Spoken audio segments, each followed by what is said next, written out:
Hey, it's Nick, or NSAP, from GMInsideNews.com. I am inside the 2011 GMC Sierra Denali HD 2500 Crew Cab. My gosh, that's a mouthful. But it's all new for 2011, although, as you can tell, the interior looks pretty familiar. It's the same upscale version of the GMT 900 interior set. Overall, really pleased with this truck. All of the improvements are mechanical and they're very noticeable from the previous HD line.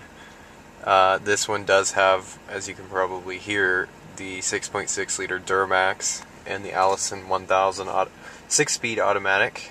I'm going to kind of do a brief overview in the interior because this is where you spend all your time after all. Nice little Denali touches everywhere. Real mahogany wood trim on the steering wheel. It's fake plastic everywhere else, which is pretty much standard in all of the 900s. Same black tie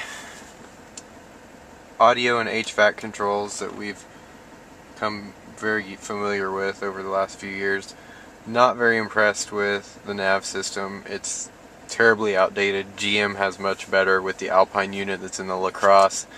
The CTS, even the Equinox is much better than this one. The resolution is also pretty bad.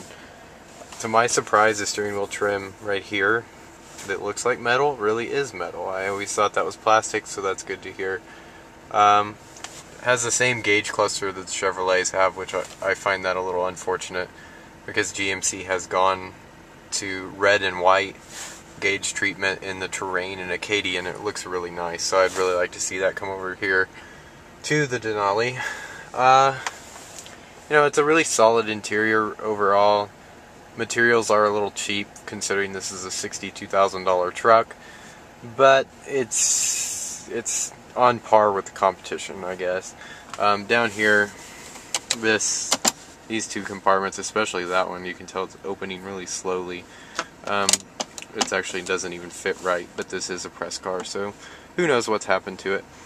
But it does both kind of evoke a little cheapness.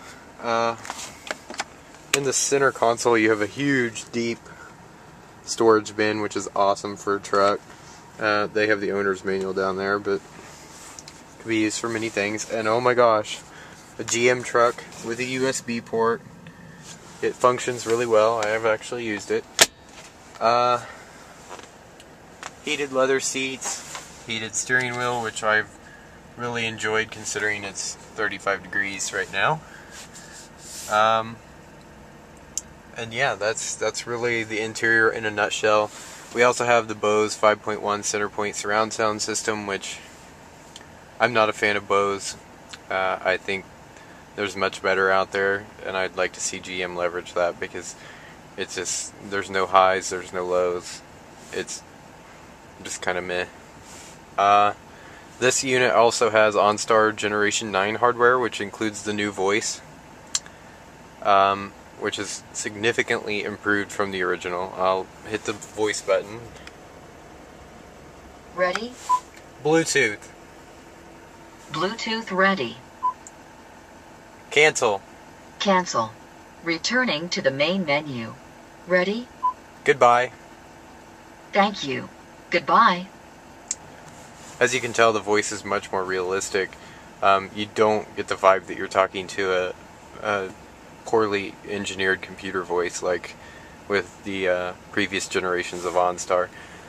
The Bluetooth system is the same that's in every GM product now. It serves its purpose. It's certainly not a Microsoft Sync, but it serves its purpose, so it's not bad. At least they have it now. Anything else? We have our exhaust brake control right here, which was a new button to me. You can press that and it tells you that it's enabled in the DIC or disabled. Again, it works remarkably well, although I haven't hauled anything, so it's kind of useless for me in my testing. So that's the 2011 GMC Sierra Denali HD.